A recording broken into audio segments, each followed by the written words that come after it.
charter school, and Tom spent 23 years in education policy and development. He has worked as a visiting fellow for the Maryland Public Policy Institute, has been published in Education Week, and has a regular education column in the Frederick News Post.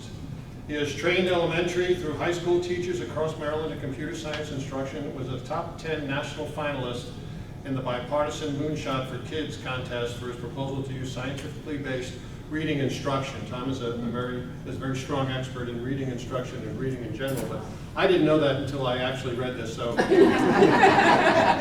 happy to rub elbows with you, Tom. He was one of the authors of the Gen Spec model policy that's been proposed in Frederick County, and he'd like to talk about that.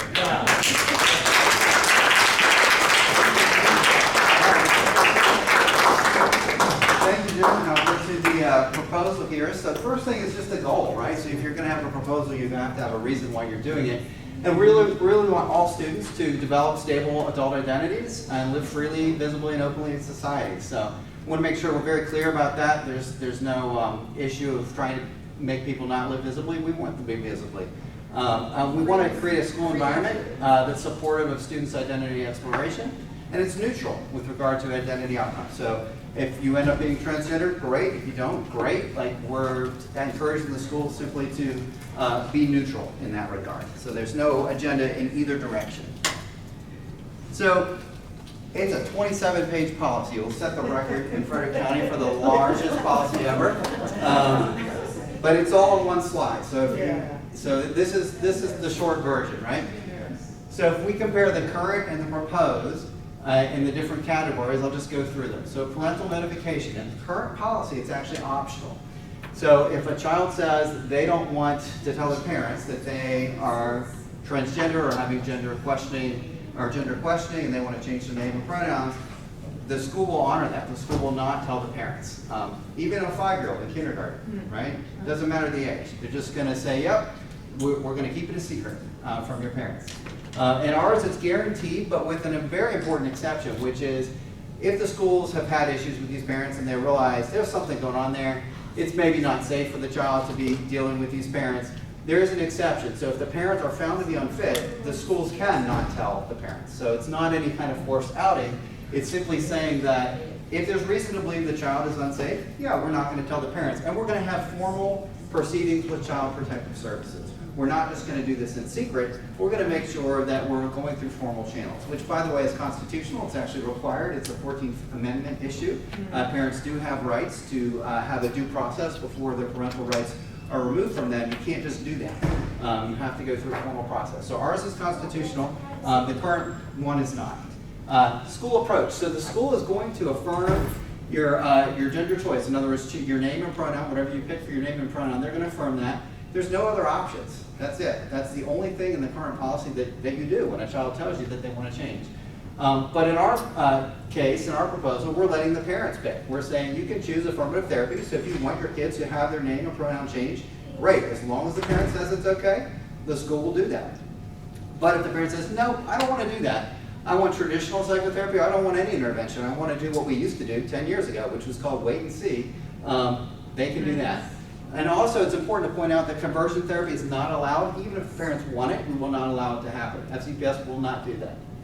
Then we'll take these three kind of as a section. So you have changing areas, overnight stays, and sports participation. Currently are all based on gender identity. So your internal feeling, however genuinely and deeply felt, determines what sports team you play on, overnight stays, and changing areas. But for ours, it's based on biological sex, with the exception of, for sports, we do allow mixed teams until about age 11. Once puberty hits, the kids start to differentiate so much it becomes actually unsafe and unfair for competitions to occur, because men with their natural testosterone are going to become stronger, faster, etc. after they undergo puberty. And that age of 11 is about the time, once they hit 12, that's when that really starts happening. Now, we're not saying that this is happening, but there are schools that have been accused, like in Maine, of passing out breast binders to kids without the parents' consent. So there's no prohibition currently on staff doing that. We are not saying that staff is currently doing that at all, but there is no prohibition. And given this is a part of the policy I never thought I'd have to include, but as I read the news, I thought maybe it needed to be included. So we actually do have a prohibition in the new policy from staff providing binders and other devices to change students' physical appearances. And then gender dysphoria information packet. So FCPS actually does not provide parents with that. You know, if you go to the counseling office, they have lots of information about anxiety, depression, all sorts of things, right? But there's no gender dysphoria information packet that's available. And so when parents are, you know, being involved in this decision and being asked, what do you want to do, they need to have some information to make that decision. So we're saying FCPS should provide that. And we are going to provide objective scientific information. And if you read the policy, the reason why it is 27 pages is most of the policy is that information packet. We actually wrote that into the policy. So that's why it's so long. And so here's the most interesting thing about the current policy for me. The scientific basis. So there was literally no research cited in the existing policy at all. They did not even use the term gender dysphoria once in the policy. So you're dealing with a policy about a diagnosable mental condition, and you never mention the diagnosable mental condition ever. And so ours has over 100 research citations, and we talk about gender dysphoria and transgender identities very thoroughly, again, 27 pages. So in a nutshell, that's the difference. So if ours is accepted, ultimately you're going to get all the things on this side, and this is where we currently are. All right, so that is probably the most important part of the presentation, and then I'll step through. Oh, thank you. All right, so addressing opponents' arguments and concerns. Let me go through that, because we get a lot of concerns, especially from some of the mutes. You can go to the next slide. So this is what folks heard on the sidewalk, actually, on March 8th, Board of Education. No, actually, this is February 8th, I think. Board of Education. So our opponents actually assume the worst.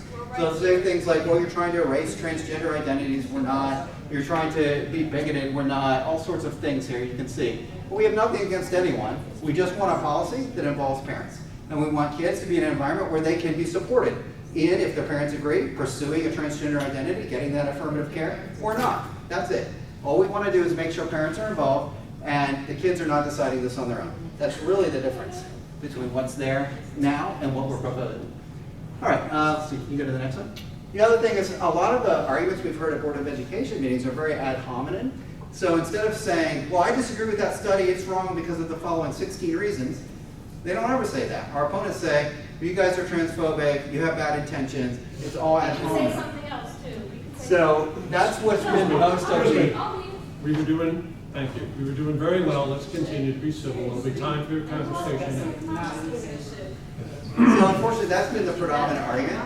I'm not saying, to her point, that there weren't other arguments raised, but generally that's what's been said. That's been what most of the folks that have been on that side have been talking about. And then there's lots of accusations like GenSpect is, you know, anti-trans, even though they have someone who's formerly transgender leading the organization, etc. They have a right-wing agenda. They're not political at all. Actually, the European liberals, largely, I've worked with them. Most of the people are actually liberal European folks, so it's just a very bizarre accusation to me because it doesn't fit my experience with them at all.